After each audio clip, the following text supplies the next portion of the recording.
significance of straightening the sufuf in Salah. And the last thing we had mentioned is that leaving gaps in the sufuf creates disunity in the hearts, and it also makes a space for shaitan to come and stand in the middle. And how this is a very important action that we should be done before the Salah, that we make sure the sufuf are straight and that there's no gaps in between the sufuf. Now moving forward, that how should we straighten the sufuf? What is the best way to do this? So before starting the Salah, the best way to straighten the sufuf, nowadays we have lines inside the carpet. So if every person puts their heels on the line and the ankles are lining up of everyone, then this way automatically the sufuf will become straight. So ankles in line and heels on the saf. Some people, they go for the toes on the saf. If you put toes on the line, then you won't, the sufuf won't be straight, because every person's foot is a different size. Someone has size 7, someone 8, someone 10, someone 12, someone 13. So if a person has size 13 feet and the next person has size 8 feet, then they're going to be a few inches apart, right? One person is going to be standing, 2-3 inches behind, and the other person is going to be standing forward. So the only way to do it is to put your heels on the line. So whatever the line is, whatever line is in the carpet, put the heels on the line. And even if there's no line in the carpet, if everyone just puts their ankles in line, then the saf will automatically be straight. Now over here there's a hadith of Hazrat Anas radiallahu anhu, Hazrat Nu'man ibn Bashir radiallahu anhu, in which they mention about putting the ankles in line in Salah, or putting the ankles together in Salah. Now over here, some people, they misinterpret this hadith, or they misunderstand this hadith. They understand this hadith to mean that when we stand in Salah, that we should stand ankle to ankle from the beginning of the Salah to the end of the Salah. Whereas this hadith is not talking about how to stand throughout the Salah, it's talking about how to straighten the sufuf before the Salah begins. So before the Salah begins, we line up the ankles, we stand, you can say, foot to foot to line up the ankles. Once the ankles are aligned, then the feet go back to the normal position. That is only there to make sure the line is straight. So before the Salah, so after the lines are straight, before the Salah begins, then you would move your feet back to their normal position and then perform the Salah in that manner. If you try to perform the Salah with each person's foot touching the other person's foot, there's going to be multiple issues over here.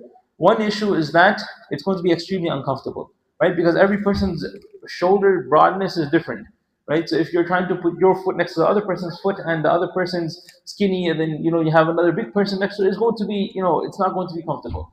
And second issue is going to be is that throughout the Salah, then your feet, now in Salah, when from Salah, there should be the minimal movement as possible in our Salah. The only movement in the Salah should be that movement which is extremely necessary, right? Now if your feet are standing apart like this, then are you going to perform sajda in that manner? What are you going to do when you sit down in tashahhud? What are you going to do when you have to,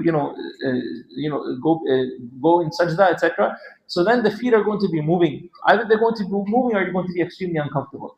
Whereas, if you keep your feet in the normal position, which is about the width of the shoulders, some people, one hand apart, few inches apart, then throughout the Salah, you will not need to move your feet at all. Your toes will remain on the same spot in the carpet in the whole Salah from beginning to end. The only foot which will move is your left foot when you sit down in tashahhud, because the right foot should stay up like this, so the left foot will just move a little bit to sit on top of the left foot. Besides that, your right foot and your right big toe of your right foot will remain in the same spot in the whole Salah from beginning to end, if you put your feet in the correct manner before starting, meaning just shoulder width apart, or 1 foot, or one hand apart, or 4 inches apart, whatever, something around that that amount, then the whole Salah, your toe will remain in the same spot. But in contrast, if you try and do feet to feet, then your feet will not be able to stay in that position the entire Salah. So this is how the feet, the sufuf are made to, be in a straight line. After that, what is the significance of the first saf? Nabi Sallallahu Alaihi Wasallam, he mentioned multiple hadith that the people, into the near meaning, all the hadiths give a similar meaning, that if the people knew what there was in the first saf, they would fight to go in the first saf. Or in some narrations, he mentioned that they would draw lots to see who can get a chance to stand in the first saf. Nowadays, you have to tell people, this spot, come forward, come forward, come forward. People want to stand in the back, and we're telling people to come forward. In the time of the Sahaba, it was opposite. Everyone wanted to stand in the first saf. So Nabi Sallallahu said that if people knew the real reward of standing in the first saf, the true reward, the full reward, they would fight to stand in the first saf. They would have to draw lots. Okay, today is my turn, tomorrow is your turn. Let's see whose name comes out. Right? So this is what Nabi Sallallahu mentions in the hadith.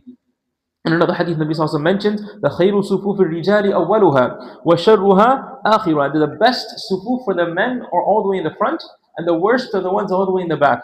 And in the scenario where women are also joining the salah, wa khayru sufuf al-nisa'i akhiruha wa sharruha awwaluha. And for the women, the best sufuf are the ones all the way in the back, and the worst ones are all the way in the front. Right? So this hadith itself has its own explanation, and I'm not going to go into the details of that right now. But this is just to understand the importance of the first stuff. And today we'll just end with this, inshallah.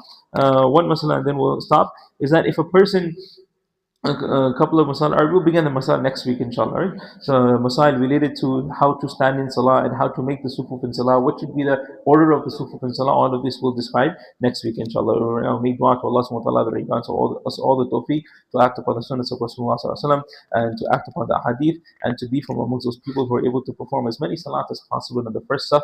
I don't know who that one.